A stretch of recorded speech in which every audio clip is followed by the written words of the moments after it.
Well, it would appear as if the accusation that I sometimes cause YouTube to crash might be true. I suspect, however, it's more to do with this computer. It seems to have developed a problem. So anyway, we'll wait and see. I'll maybe pop it into the computer shop whilst I'm visiting friends of mine across the pond. Really looking forward to that. I was trying to read the details of a leaflet that I've made up. There you go. You can see that, and then on the back there's some text which I will read out now. Some people in Wisconsin and Manitowoc in particular are unhappy that the hugely popular Netflix documentary Making a Murderer has made them look bad. The interest in the plights of Teresa Halbach, Stephen Avery and Brendan Dassey has grown since the documentary was first released. If Steve and Brendan really are the cold-hearted murderers of Teresa that the state say they are, then there's a very simple way of proving that. One which will not even cost them, the state, anything. Simply stop procrastinating and give all the evidence to Kathleen Zellner for her experts to test at zero cost to the state. She has always maintained that if her client is guilty, they would be a fool to hire her, as she will find out the truth. So why do they continue to deny her access to all of the evidence, perpetuating the grief of the Halbachs? They gave her several items, most notably the bullet, which was discovered to have wood embedded in it, the hood latch swab, which had 90 times more DNA on it than it should have, the car key, which had 20 times more DNA on it than it should have, and a CD of a report on a computer kept in Bobby Dassey's bedroom, which had been kept in Tom Fassbender's personal possession for 12 years. They have declined to offer her any more evidence to test, most notably the car with its damaged indicator and cremains that were discovered off of the Avery salvage yard. It all begs the question, what have the state got to hide? As I say, I'm looking forward to coming to Manitowoc. As I was trying to say, and I don't know if you managed to pick up on much of this,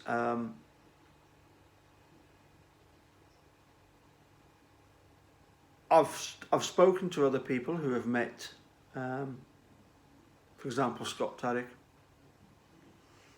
I might seem the mild-mannered, jovial, havering Scotsman, but I honestly don't know how I would react to meeting Mr. Taddick. Mr. Taddick and Bobby were witnesses at Stephen's trial, and as far as I know, they were prosecution witnesses, and as far as I can see, they certainly weren't hostile prosecution witnesses. They worked with the state in trying to convict Steve, which is exactly what you would expect guilty people to do. I know that Steve has pointed the finger at them now. You got to remember, this is 12 years down the line. He certainly wasn't pointing any fingers back then. He simply didn't know what was happening.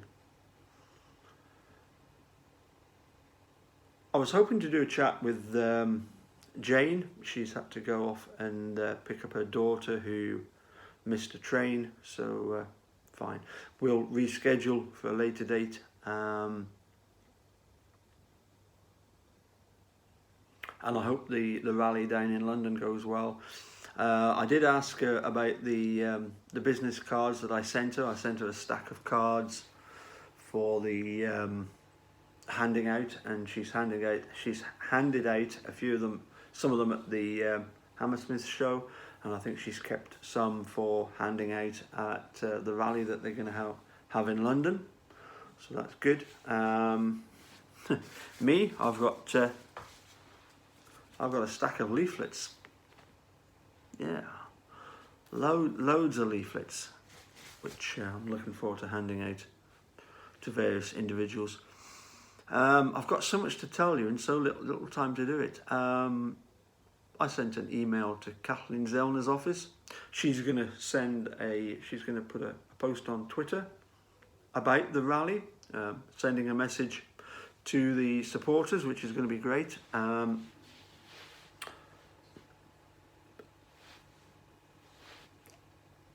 I did know something about David Rudolph, who wasn't in the London show, and I know that he was getting surgery on a shoulder, and I apologise. I emailed him, and he emailed me back in May, and I should have mentioned that he was undergoing some surgery. So we wish him some good health and speedy recovery from his surgery and trying to fit everything in. I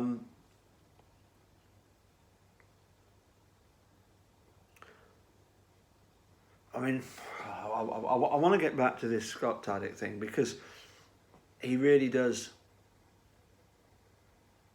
trying to think of a word. Bit like Herman, I'm trying to think of a word, but there's nothing polite enough that I can use.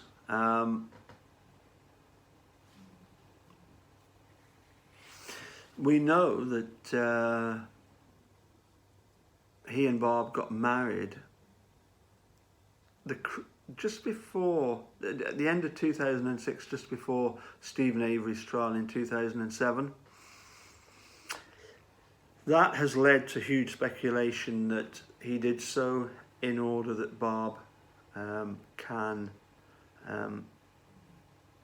avoid having to testify against him under one of the constitutions, which means that your husband or wife is not does not have to give testimony against you. That's what some people have construed into that. Interesting, wouldn't you say? A big thing for me is the fact that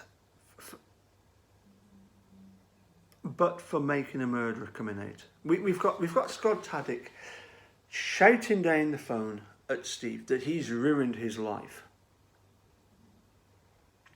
and I can only I can only see that in one context, and that is that because of Making a Murderer highlighting Steve's wrongful conviction, that has messed things up for Mr. Taddick. Because minus Making a Murderer, Judge Duffin's decision,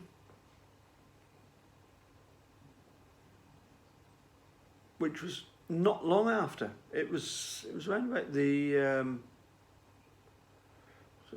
it was towards the back end of 2016, but he'd been considering it for I think it had been considered for about a year, and it had gradually sort of. I mean, the judge wrote a 94-page decision on the case. You know, that must have taken a lot of time to do that and to put all the stuff together. Here's how I think that it could have panned out. that because of the grand efforts of Steve and Laura in trying to get Brendan released and winning at the federal court level with Judge Duffin, and that's how we were left at the end of season 1 in 2010, 2011. That's what we knew, was that Steve and Laura were going to be pursuing this habeas relief, and they were successful with Duffin. Therefore, Brendan would have got out exonerated, because the confession gets thrown out. All of this minus making a murderer coming out.